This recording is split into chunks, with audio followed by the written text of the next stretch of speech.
mesa de negociación de La Habana tiene una lectura sobre el origen del conflicto vinculado con problemas estructurales del país. Una exclusión inveterada y sistemática de sectores populares en este país, una gran concentración de la riqueza. En élites, tanto regionales como después en élites nacionales. Here is a large banana plantation. En Guatemala existía un Estado racista, un Estado excluyente. El sistema económico, político que vivía el país, un sistema capitalista. Había ciertas expresiones ideológicas que constitucionalmente estaban prohibidas. Socialism has spread the shadow of human regimentation over most of the nations of the earth. El 1% de los propietarios tiene algo más del 40% de las tierras.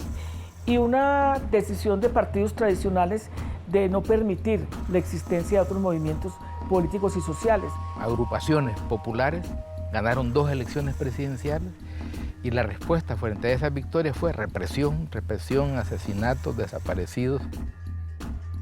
Y esa actitud represiva sistemática durante muchos años superó la actitud de abrir de nuevo un proceso de diálogo democrático en el país. Y se produce una graduación masiva de miles y miles y miles de salvadoreños que llegan a la conclusión que ni siquiera la democracia se puede conquistar por el camino pacífico. Un poder político que desprecia a su gente, a sus mujeres, a sus niños y a sus niñas, a los indígenas, a los afrodescendientes, a los campesinos. Y yo creo que esas han sido las causas que dieron lugar a que realmente no pudiera llevarse a cabo nunca un diálogo, un debate, una discusión. Entonces eso es lo que generó las inconformidades que obligaron, en medio de una violencia impuesta por el bloque de poder dominante, a que los sectores rurales se organizaran. Si nos enfocamos en el siglo XX, es el siglo de la emergencia del imperialismo norteamericano, y en la medida en que ese imperialismo adquiere mayor preponderancia a nivel internacional, extiende su dominación sobre América Latina.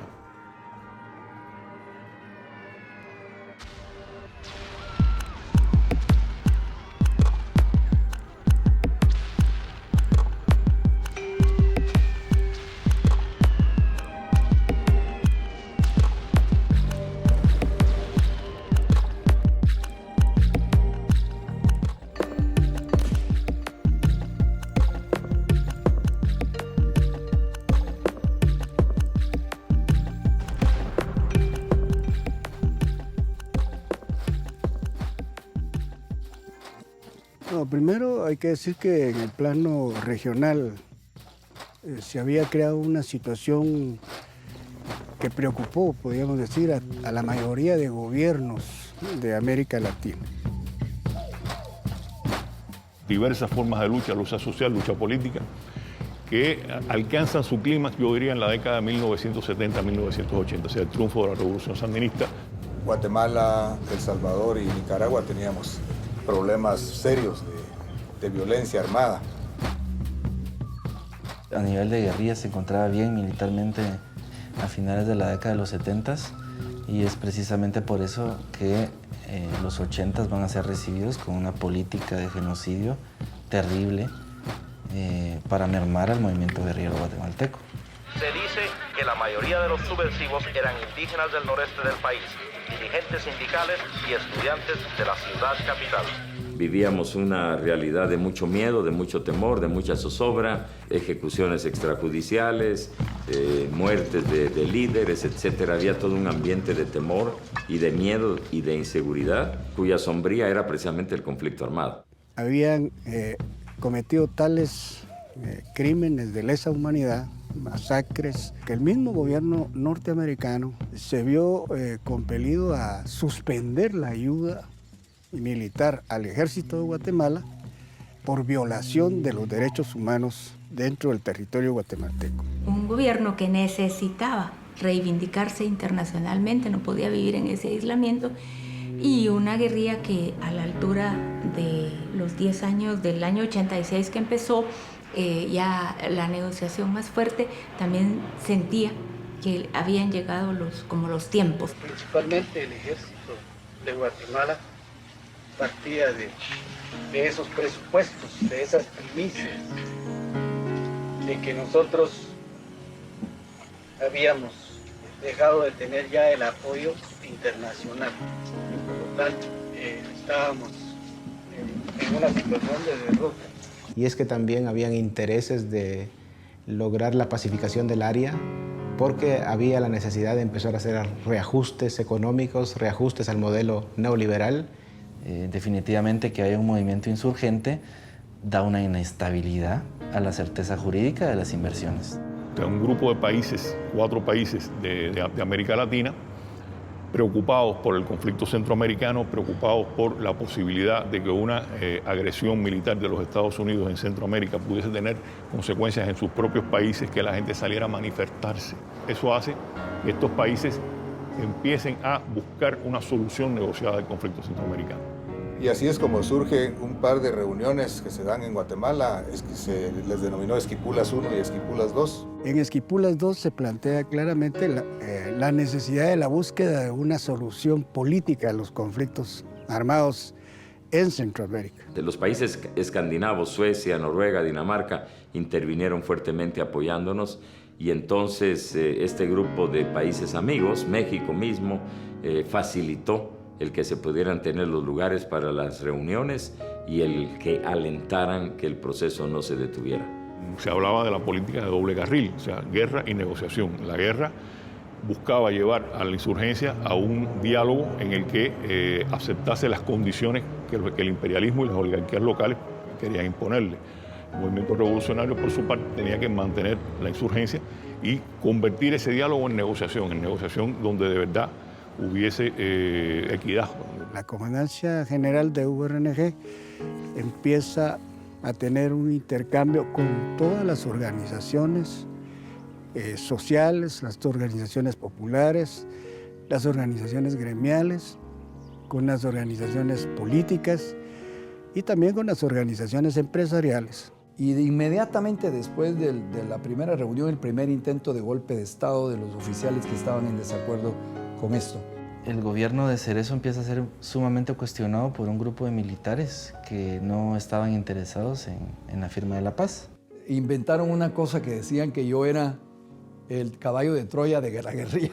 Se trata de aquellos militares que durante la década de los 70s habían estado combatiendo a la guerrilla, pero que también se habían vuelto una burguesía burocrática, por decirlo así. Es decir, una burguesía militar que a partir de los negocios del Estado, porque controlaban el aparataje del Estado, empiezan a comprar tierras, empiezan a hacerse de capital.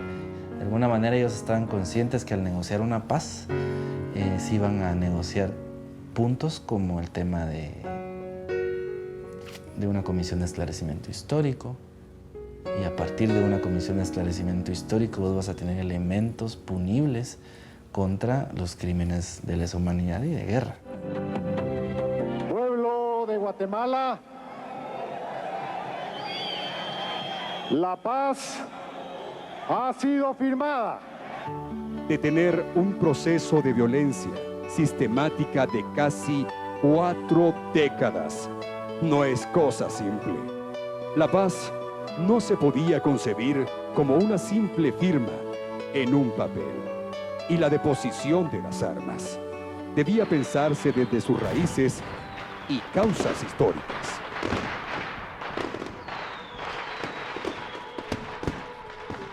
Había como 2 sentimientos que prevalecían. El de alegría, porque se llegaba a la firma de los acuerdos, terminaba el conflicto, y de esperanza, porque veíamos, quienes habíamos intervenido en el proceso, que los acuerdos de paz podrían ser una herramienta muy eficaz para lograr los cambios estructurales que este país necesitaba. No vamos a ir a una negociación tradicional de cese al fuego, incorporación de la insurgencia y algunas reformas legales, sino que vamos a ir a las causas que pudieron haber originado el conflicto armado. Y por eso usted encuentra el tema socioeconómico, el tema de reformas políticas, del tema intercultural guatemalteco, la seguridad y la justicia. Cuando se firmó la paz, se dividió el compromiso en 2 tipos de acuerdos. Los acuerdos operativos, que eran el cese de fuego, la reducción de presupuestos y la reducción de las Fuerzas Armadas, la desaparición de la guerrilla y su incorporación a la vida normal del país. Esos compromisos se cumplieron a cabalidad en espacio tal vez de no más de 2 años.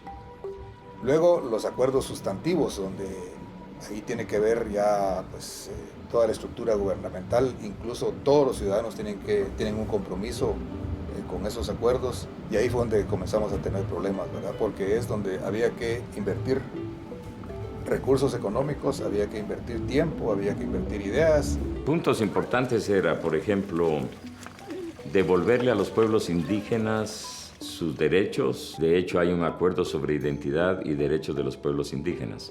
Es realmente una agenda muy vinculada con la problemática nacional, moderada, no es más bien a desarrollarla en un proceso. Lo único que se logró con este proceso fue el silencio de las armas, la desactivación de los grupos insurgentes, que el ejército recompusiera sus fuerzas, sus tareas y sus misiones. De que para que los acuerdos de paz cobraran vigencia, se promovió una consulta popular en 1999, y esa consulta popular se pierde. Y entonces no se realizan las reformas constitucionales que le den peso legal a los acuerdos de paz.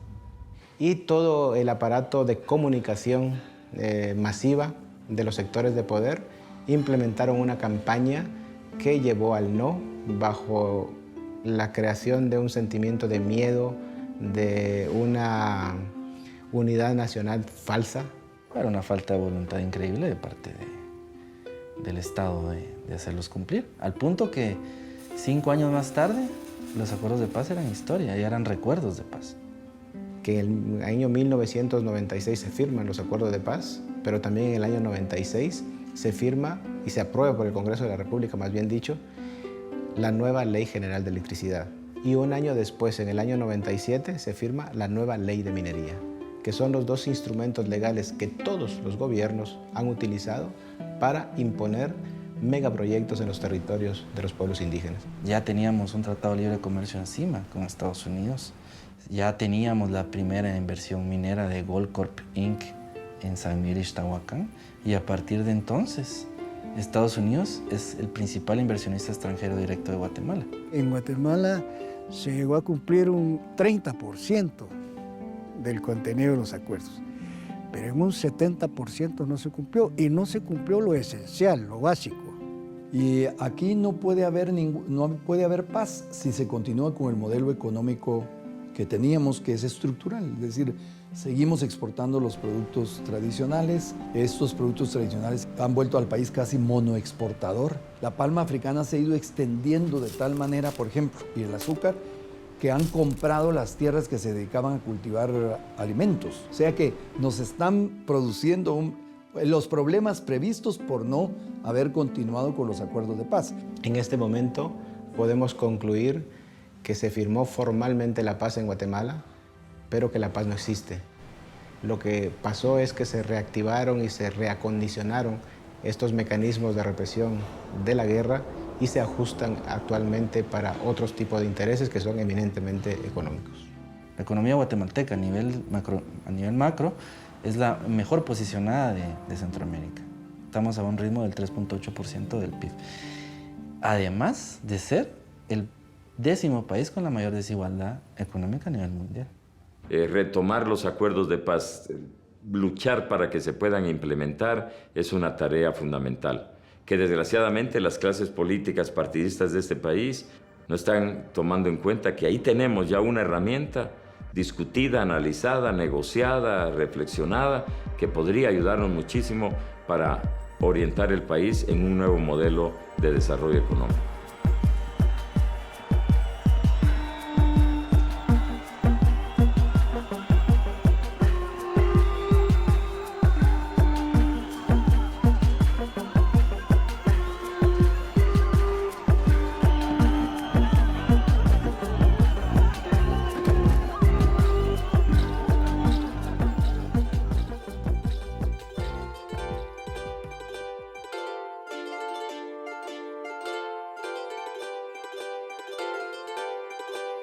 El Salvador es un territorio pequeñísimo, no tiene altas montañas, no tiene selvas. Sí habían grandes contingentes sociales, campesinos y obreros que se convirtieron en esa montaña que dio cobijo a esta experiencia. Aquí murieron centenares de gente en las huelgas del café pidiendo 7 colones, arroz, tortilla y frijoles, esa era la demanda. O sea, porque les daban solo creo que tortilla con sal en las cortas de café. Entonces por 7 colones, que es como $1, arroz, tortilla y frijoles, aquí mucha gente dio la vida por eso. For more than half a century, an alliance between the oligarchy and the military has ruled El Salvador like an enormous private estate. Whenever peasants and workers organized to change these conditions, the oligarchy claimed communist interference and called in the National Guard. Hay una violencia institucionalizada que está provocando la cólera del pueblo. Allí se ve pues una violencia que es de la derecha, que es mantener sus privilegios. Y asesinan a Monseñor Romero, es una época de mucho martirologio, de mucha gente perseguida. Eso fueron causas que llevaron a las fuerzas del pueblo a unirse en un frente amplio, democrático, revolucionario, a que se constituyera una coordinadora de todas las fuerzas populares propiamente, y al surgimiento del Frente Farabundo Martí. Se constituyó la dirección única del movimiento revolucionario, político-militar de nuestro país. La represión genera una reacción en cadena. A la guerra impuesta, el pueblo responde armándose. Es la única alternativa, pues, para la liberación del pueblo, armada, porque se ha aprobado, pues, de todas formas, pues, políticamente, todo, pues, y no hay salida. Se dio una situación en la que yo tenía que salir para un campo de refugiados, que era Colomoncagua, en Honduras.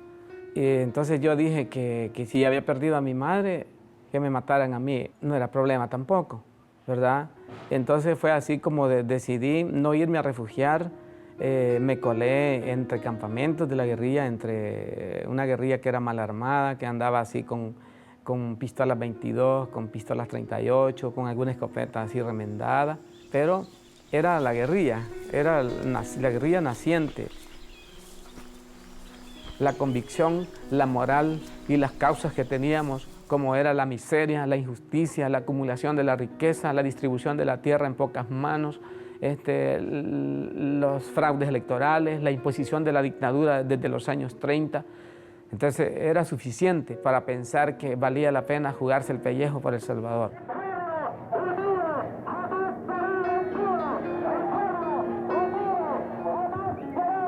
Así era este país. Más de 20.000 desaparecidos y más de 60.000 víctimas en ese conflicto armado. Camaradas, acabemos con esto de una vez. Voy a firmar el decreto que pone fin a las actividades del Partido Comunista Ruso. Era el fin de la Guerra Fría, el mundo se iba a volver unipolar, todo era cuestión de tiempo, el frente se iba a rendir en la mesa. Se había comenzado a complicar el tema de las armas, ¿verdad? Con la desaparición el debilitamiento del apoyo que teníamos desde el exterior, necesario registrarlo. Había un agotamiento de los sectores populares que sostenían al movimiento guerrillero. Había racionalmente que intentar buscar el momento ese en que éramos más fuertes militarmente y que podíamos exigir más en la mesa. Cuando hacemos la ofensiva del 89 y alrededor de 5.000, 6.000 guerrilleros ocupamos las principales ciudades del país, yo creo que fue el momento en que estuvimos más cerca de la victoria. La toma de la colonia como tal tiene objetivos militares y naturalmente objetivos políticos, ¿verdad? Una de ellas es trasladar la guerra a las áreas donde viven y residen los que han estado haciendo la guerra contra el pueblo. ¿Quiénes quieren la violencia en este país? El gobierno no quiere la violencia. La Fuerza Armada no quiere la violencia. El pueblo no quiere la violencia. Entonces, ¿quiénes quieren la violencia?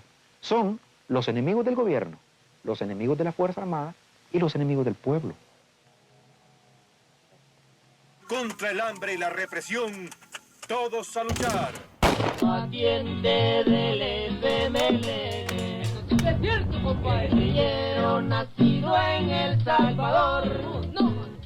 Me deleitan los colores que tiene mi bandera flameante bajo el sol. Por los cerros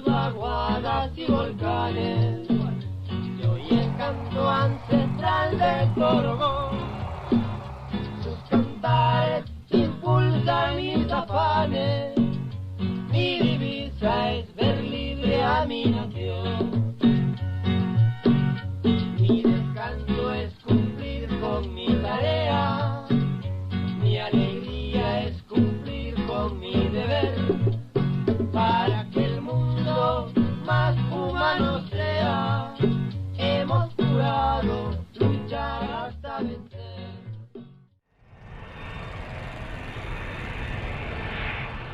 Después de 20 años de conflicto y armado y más concretamente 12 años de guerra civil, se llegó a una especie de empate militar. Nosotros lanzamos la ofensiva que no buscaba que cayeran los cuarteles, sino que control político-militar sobre las ciudades, San Salvador, y obligar a un escenario ideal que era la mesa de negociación. La política de diálogo que mantenía el gobierno, el ejército y los yanquis aquí se quebró y se transformó en negociación, porque les mostramos que nosotros no éramos un fantasma, éramos una fuerza guerrillera, una fuerza militar viva, fuerte. Desde ahora, la nación entera asume el protagonismo de su propia transformación. ¡Viva la paz! ¡Viva El Salvador! ¡Viva México! Los acuerdos de paz crean la Comisión de la Verdad y se demuestra que el FMLN comete errores y el gobierno tiene una política. Los acuerdos de paz reforman la Constitución para abrir paso al pluralismo, a la libertad de organización, de movilización, de pensamiento y lo más importante, los acuerdos de paz reforman constitucionalmente y en los hechos el rol de la Fuerza Armada. Las Fuerzas Armadas se redujeron, los cuerpos de seguridad más agresivos desaparecieron, fueron sustituidos por la Policía Nacional Civil.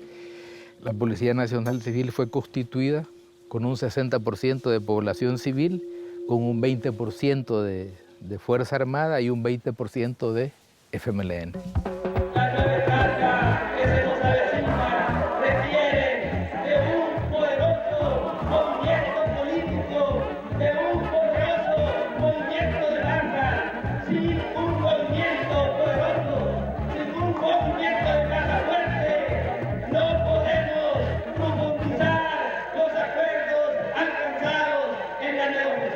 ¿Qué no abordaron los acuerdos de paz? A la transformación económica y social. Lo único que el tema económico y social de aquí en adelante se podía seguir enfrentándose y luchando sin necesidad de que te degollaran, te torturaran o aparecieras tirado en un barranco.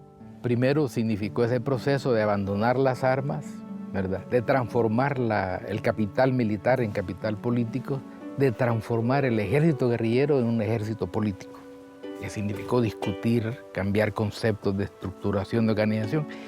Significó algo más profundo, más grave, y era recuperar para cada uno de los combatientes, de los guerrilleros, su calidad de ciudadanos. Y por otro lado estaba el desafío individual de cada combatiente cuando se miraba al espejo y decía, ¿y ahora yo qué voy a hacer con mi familia? ¿Cómo voy a vivir? ¿Cómo va a ser la cosa? Problemas que nunca antes habíamos vivido, porque nuestro problema era derrotar al enemigo, no mantener nuestra familia, por ejemplo. Bueno, fue un paso elemental, fue un paso fundamental y fue también un paso peligroso, porque de la guerra salí vacío, pues. Salí sin dinero, salí sin currículo, salí sin posibilidades, sin carrera, sin familia, salí sin todo. Cada combatiente volvió a su casa, si es que la tenía, pero algunos tenían casa, otros eran clase media y otros eran desposeídos totales. Y esa desigualdad que no existía en la guerra surgió en tiempos de paz aún en nuestras filas. Ellos confiaron en que entonces una guerrilla como esa que salía de 12 años, de ese desgaste y que había entregado las armas, no iba a ser capaz de levantarse como un partido político. Ningún movimiento popular que se había metido a intentar cambiar el sistema desde adentro había sobrevivido.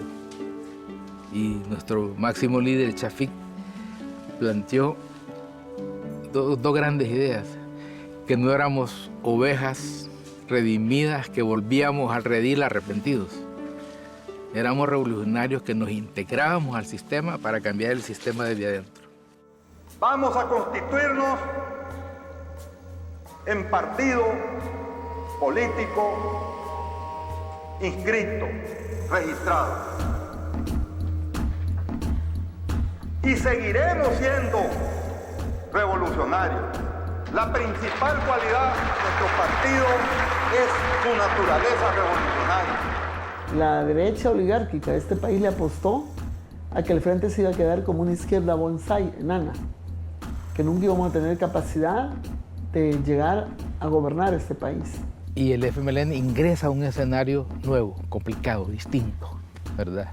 Donde cada combatiente vale un voto. Pusimos candidatos para la presidencial que no eran nuestros, propiamente eran aliados. Pusimos diputados propios, que donde tenían más reconocimiento en el territorio por la población los metimos, ¿verdad?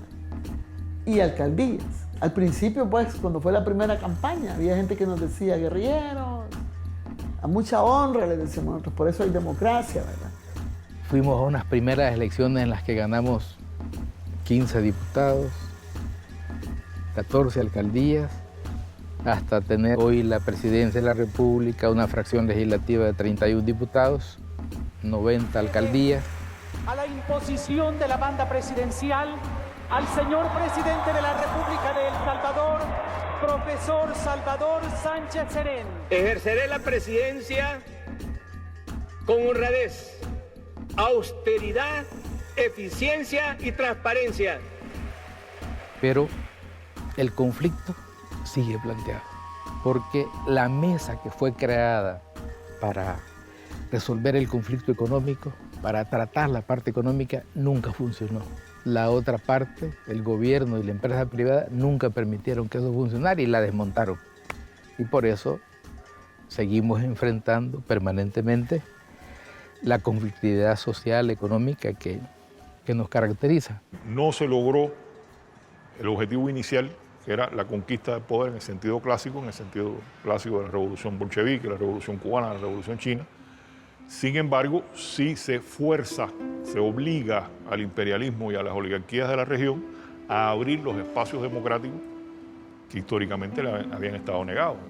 La insurgencia llega al poder, llega al gobierno en una situación internacional desfavorable, viene a administrar la crisis, enfrentándose a los poderes fácticos poderosos que están impidiendo que tenga recursos. Mira todas las cosas que superamos, ¿verdad? Que superamos para hacer ahora mensaje de esperanza, mensaje de vida, pero también un mensaje que conlleva siempre la lucha, porque la lucha siempre es necesaria. Los males ahí están, las causas de la guerra ahí están, los que venden armas ahí están, los que venden descomposición, los que venden pornografía, los que venden droga, ahí están. Y yo tengo la íntima convicción de que estas comunidades, de que estos pueblos que sufrieron la represión, que vivieron el éxodo hacia el exterior, que vivieron la repatriación de nuevo y que ahora viven la reconstrucción de sus vidas, son comunidades curtidas en las luchas, pero fundamentalmente con una alta conciencia política. Yo estoy plenamente seguro que esa acumulación ética y moral de ese pueblo va a construir futuros mejores. Yo puedo hablar bonito de la paz, si vos querés, yo te puedo hablar 3 días de la paz, pero si no la sé defender y no sé difundir ideas para defenderla, entonces no soy nadie, soy vacío, ¿verdad? Y nosotros supimos defender la dignidad frente a una dictadura de las más sangrientas de América Latina, frente a un imperio que le dio toda la tecnología al ejército para que nos terminara. Y aquí todavía somos vida. Te digo somos porque fuimos muchos, fuimos muchos. Y probablemente yo le debo la vida a muchos que están bajo tierra. Quizá por eso la disfruto tanto.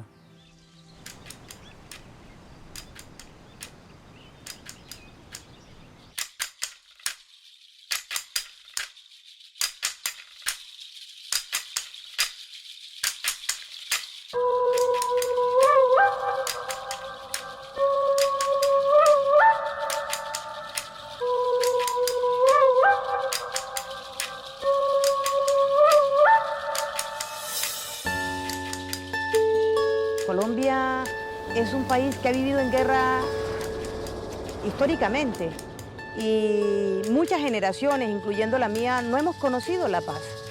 Tradicionalmente, a la protesta social que ha provocado la inequidad y a la injusticia con relación al modelo económico, se ha respondido con violencia y con formas muy autoritarias de represión y persecución a la izquierda política, o al movimiento social, o a los factores de resistencia. La militancia en los movimientos sociales, en las organizaciones de izquierda en Colombia, se castiga con la muerte, con la persecución, y digamos, para mí era la opción que tenía para continuar con mi militancia y para continuar luchando sin terminar siendo víctima del terrorismo de Estado. ¡Dejad armas! Quizás es más difícil para los que estamos aquí, que hemos vivido durante muchísimos años en la guerrilla, hacer este acto simbólico y real de dejación de las armas que cualquiera de los combates que hemos tenido en el pasado. El M-19, en las manos de su comandante general, hace dejación pública de la última arma en manos del movimiento 19 de abril por la paz y la dignidad de Colombia. Oficiales de Bolívar, rompan filas.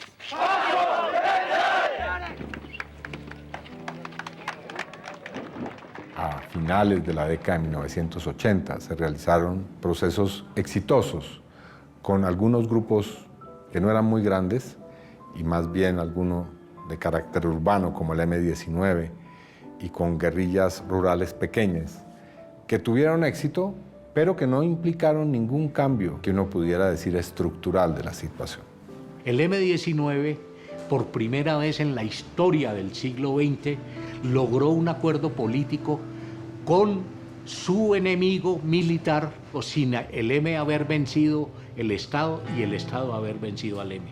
Esto sirvió en América Latina para que otros países, otros compañeros y compañeras hicieran pactos y vieran la posibilidad de que se puede pactar con el enemigo sin ser vencido, como sucedió en El Salvador, como sucedió en Guatemala.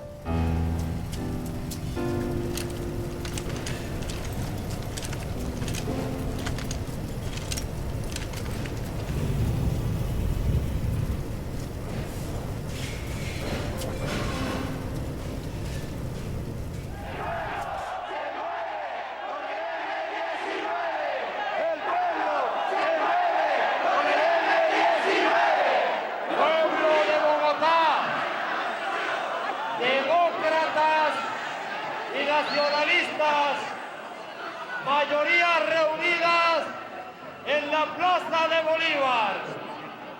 Hoy en Colombia se está jugando el futuro de un proceso de democracia y de paz, que es un proceso apoyado por las mayorías. Aquí hay muchísima desconfianza frente al cumplimiento de los acuerdos y por una razón muy sencilla, porque aquí ya ha habido un proceso de acuerdo de paz y prácticamente todo lo que se pactó se incumplió.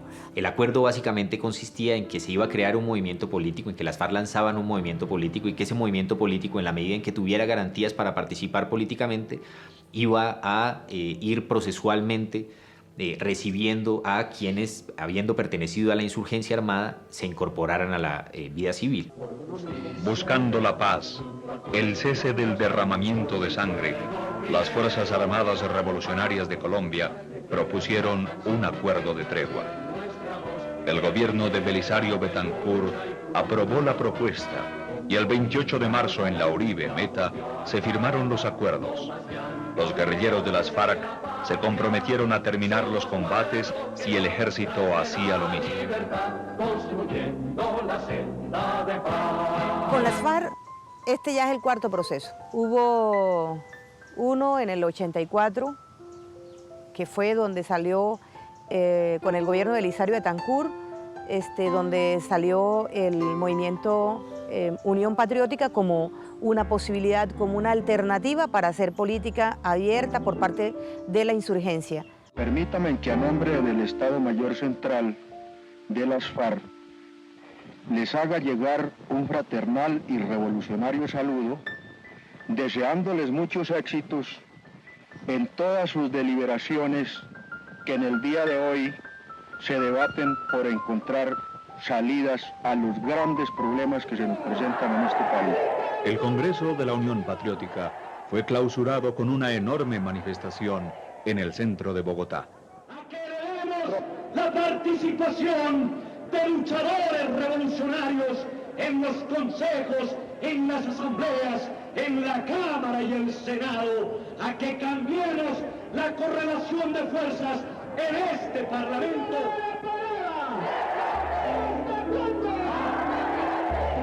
Después de que se han firmado los acuerdos, han asesinado a los candidatos presidenciales, han asesinado dirigentes en las regiones. Digamos que era un modelo que no estaba atravesado por la desmovilización de combatientes, estaba atravesado por la democratización del país como clave de la desactivación de la guerra. Y en ese sentido era básicamente un movimiento político que nacía con el acuerdo del gobierno de proteger la vida de sus militantes. Lo que ocurrió en términos reales es que después del primer evento de lanzamiento de la Unión Patriótica comenzaron a asesinar campesinos acusados de ser auxiliadores de la guerrilla. A partir de allí comenzó el asesinato de militantes de la Unión Patriótica.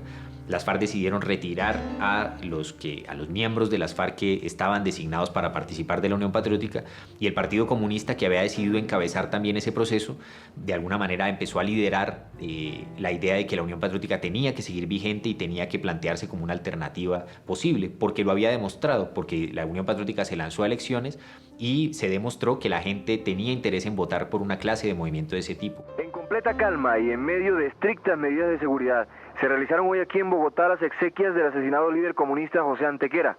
Dirigentes de la Unión Patriótica, del Partido Comunista y otras organizaciones de izquierda acompañaron el cortejo fúnebre que salió desde el Consejo de Bogotá hasta el cementerio central. Unos 5.000 simpatizantes de esos grupos marcharon ordenadamente con pancartas y banderas, gritaron arengas de protesta por el asesinato de Antequera. Mi padre ese día por la mañana fue a una entrevista y el periodista dijo que si a mi papá lo mataran ese día, que lo mataron efectivamente, sería el asesinado número 721. Esa cuenta llegó a más de 5.000 víctimas de diferentes violaciones a derechos humanos, asesinatos, pero también exilio, desaparición, desplazamiento, tortura, encarcelamientos, detenciones arbitrarias. Y es una cifra que terminó por consolidarse en un proceso que se demandó ante la Comisión Interamericana de Derechos Humanos por el caso de genocidio contra la Unión Patriótica, que ha sido calificado como el caso más importante que ha tenido la Comisión, y es quizás uno de los casos más importantes, digamos, que hay en términos de jurisdicción internacional, porque es un caso que se refiere al genocidio político.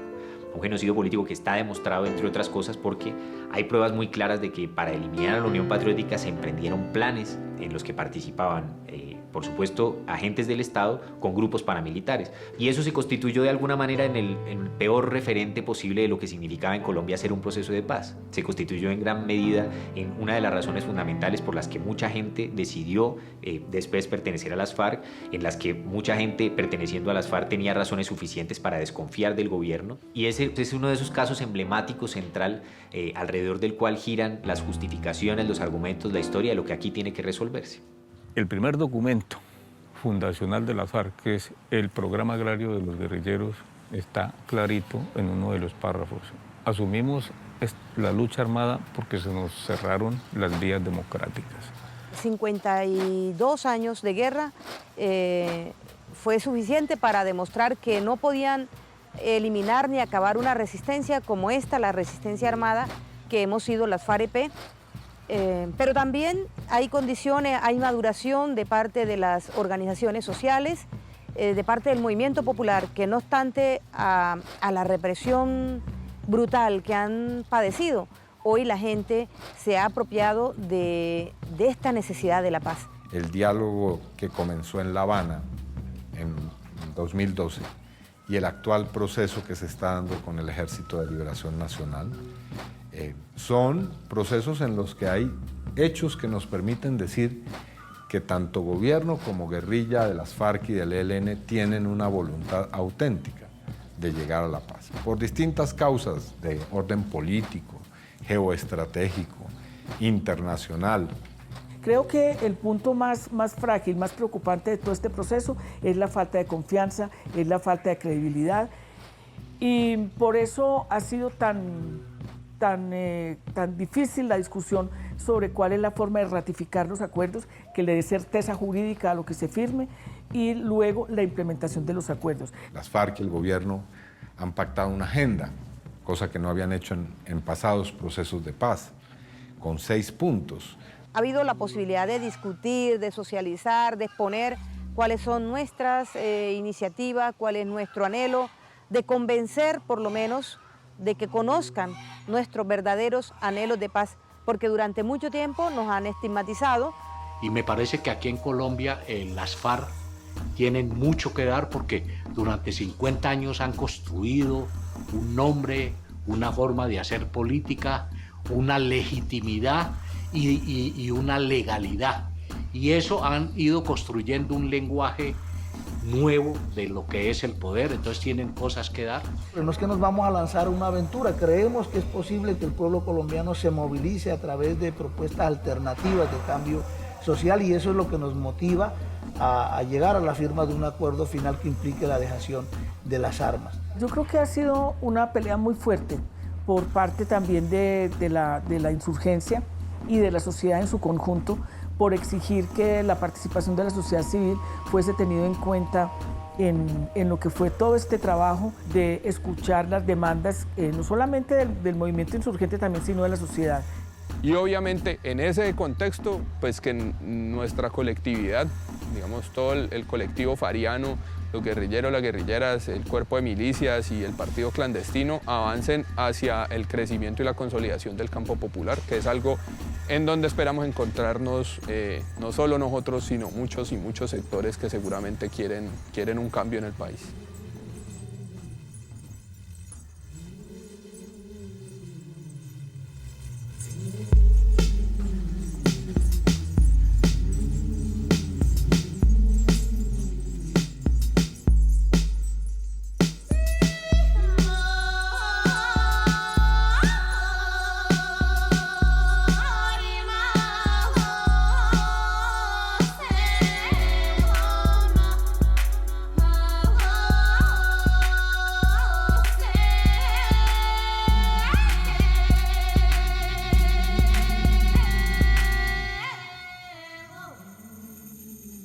No estamos en un proceso de entrega ni de derrota, ni mucho menos.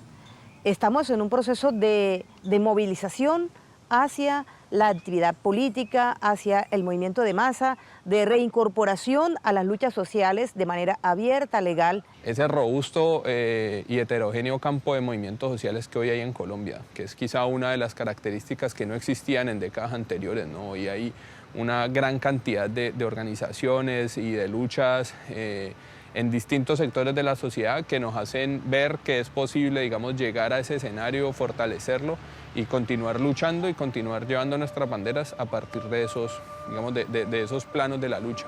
Movimiento social y político fortalecido, enriquecido con este nuevo caudal de compañeras y compañeros que hasta el momento han tenido una trayectoria guerrillera, bueno, y que se van a incorporar una forma de lucha distinta. En una gran alianza con esas comunidades con las que históricamente hemos compartido, con las que nos hemos apoyado, nos hemos asesorado.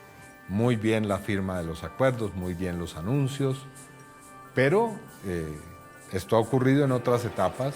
Aquí vamos a tener que garantizar que los acuerdos se cumplan.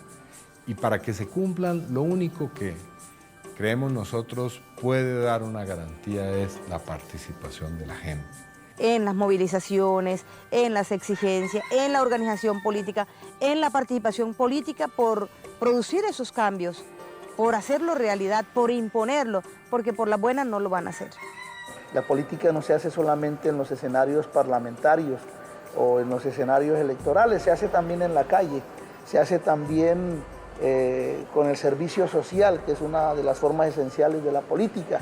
Y lo electoral creo que hay que irlo construyendo, porque en Colombia, mientras no se dé una reforma profunda al sistema electoral, incluso al sistema mismo parlamentario de las cámaras que existen, difícilmente los sectores populares pueden tener una representación adecuada.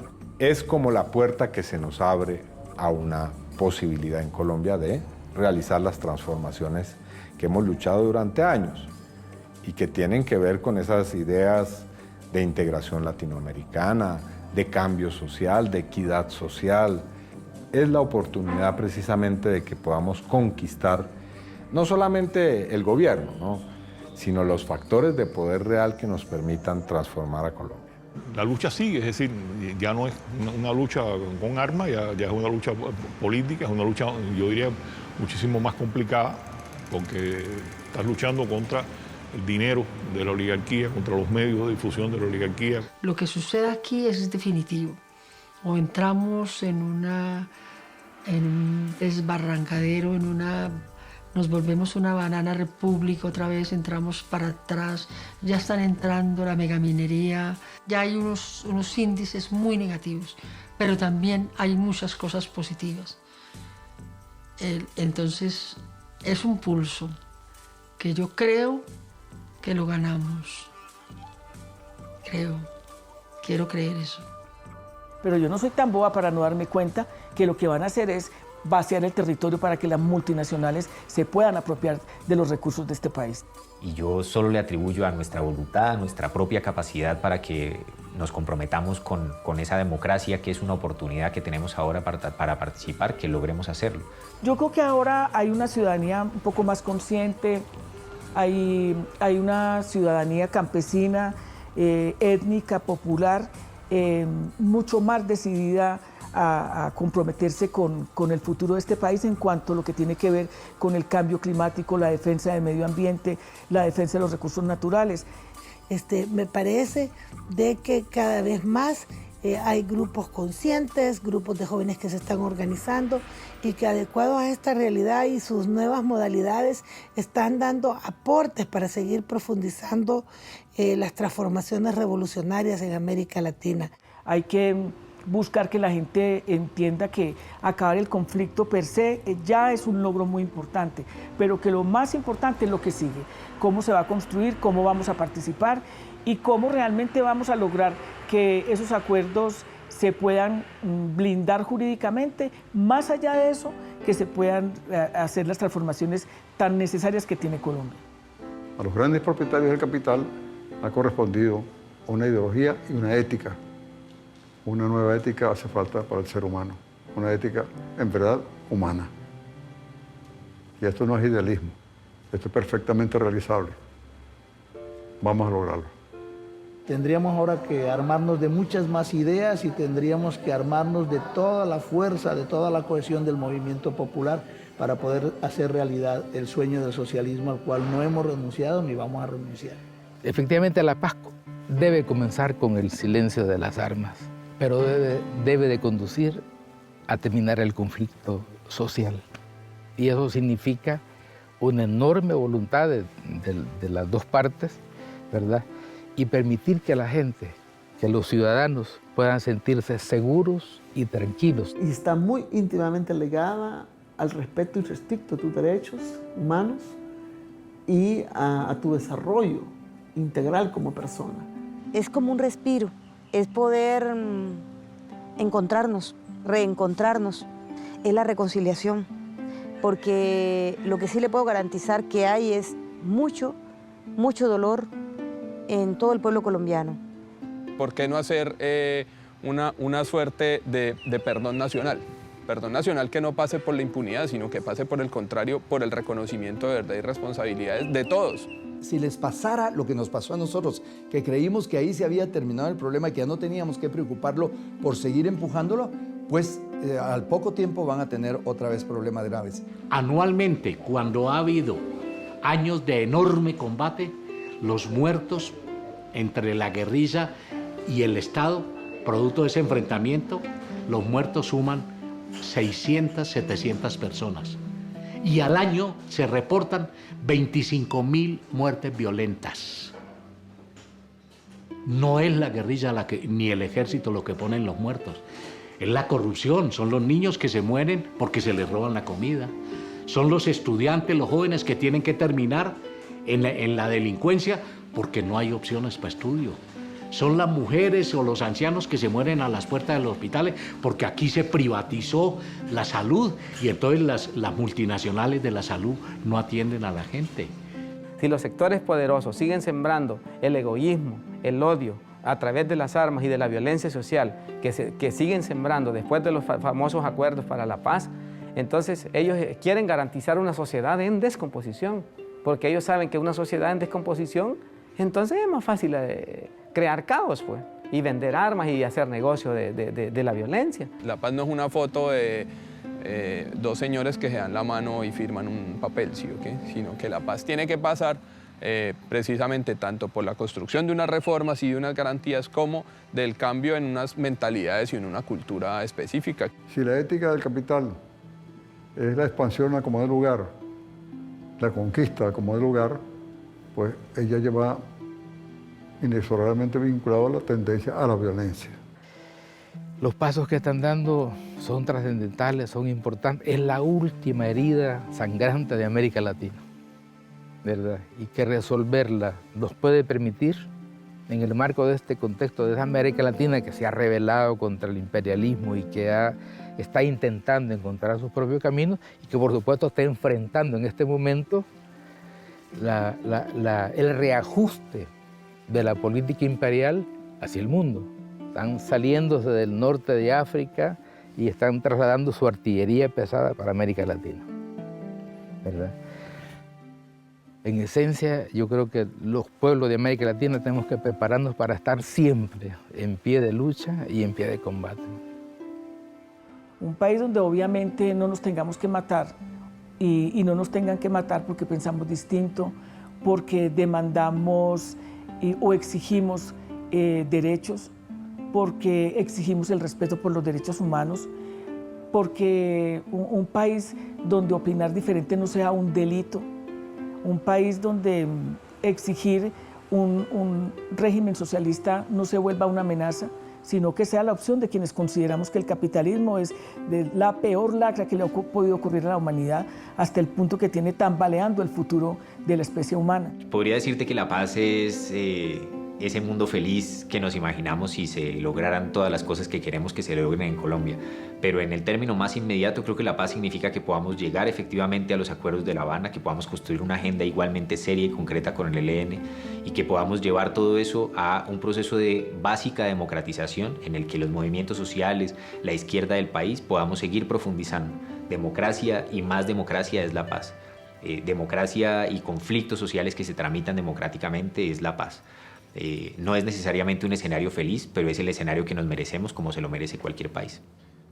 A que se dé que la gente tenga salud, educación, vivienda, derecho a la recreación, que pueda vivir tranquila, en familia y en interrelación fraterna con todos sus congéneres y con la naturaleza misma. Eso para mí es la paz. Por eso nosotros insistimos. La garantía de que esos acuerdos se vayan a cumplir para sentar las bases de solución de los graves problemas que tienen estos países. Y en la medida en que eso se haga, entonces sí se puede garantizar una paz a mediano y a largo plazo, partiendo de la idea de que la paz no es el silencio de las armas solamente. Lo fundamental es aferrarse siempre con las garras, con los colmillos, a la gente, al pueblo, a los intereses del pueblo. La paz es poder entrar en una era de verdadero conflicto. Hay un filósofo colombiano que se llama Stanislao Zuleta, que dice que solo un pueblo que está maduro para el conflicto está listo para la paz. Un país como es lo que nos han querido arrebatar, que es la cultura. A un país al que le devuelvan la esencia y su alma. Un país de valores, un país de la ética y un país donde nos podamos volver a mirar a los ojos sin desconfianza.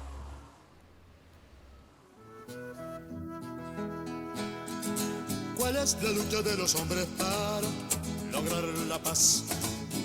¿Y cuál paz? Si quieren dejar al mundo como está, ayúdenla, ayúdenla, que sea humana la humanidad. Ayúdenla, ayúdenla, que sea humana la humanidad. Nosotros hagamos la historia, que otros las escriban en un mundo mejor. Buscar la lucha adentro por transformar el mundo significa amor. Ayúdenla, que sea humana la humanidad. Ayúdenla, que sea humana la humanidad. Nosotros hagamos la historia, que otros las escriban en un mundo mejor. Buscar la lucha adentro por transformar el mundo significa amor. Ayúdenla, que sea humana la humanidad. Ayúdenla, que sea humana